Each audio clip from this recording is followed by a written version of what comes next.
Welcome to Dice education. তো basic math সিরিজের আরও একটি নতুন ভিডিওতে তোমাদের স্বাগত জানাই।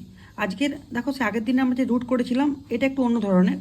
তো এরকম ধরনের কোশ্চেন থাকলে যে √12 প্লাস √12 প্লাস √12 ডট ডট করে ইনফিনিটি, তো এই ধরনের কোশ্চেন থাকলে খুব সহজেই আমরা কী করবো না, 12 আমরা দুটো ভাগে আমরা ভেঙে নেবো, উৎপাদকে আমরা ভেঙে নেবো গুণফল আকারে। তো 12কে আমরা কীভাবে ভাঙা যায়, 6x2ও করা যায়, আবার 4x3ও করা যায়। তো আমরা কিভাবে নেব না, আমরা নেব যে কনসিকিউটিভ মানে পরপর আকারে নিতে হবে, যে 4 আর 3 আকারে। আবার এই 6টাকেও আমরা কী করব, 3 আর 2 আকারে নেব।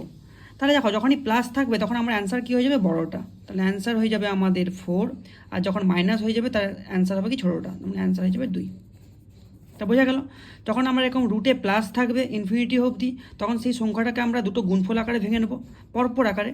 আর যখন মাইনাস থাকবে তাকেও গুণফল আকারে ভাঙবো, যখন মাইনাস হবে তার অ্যান্সার হবে ছোটোটা, আর যখন প্লাস হবে তখন অ্যান্সার হবে বড়োটা। চলো পরের ভিডিওতে দেখা হচ্ছে।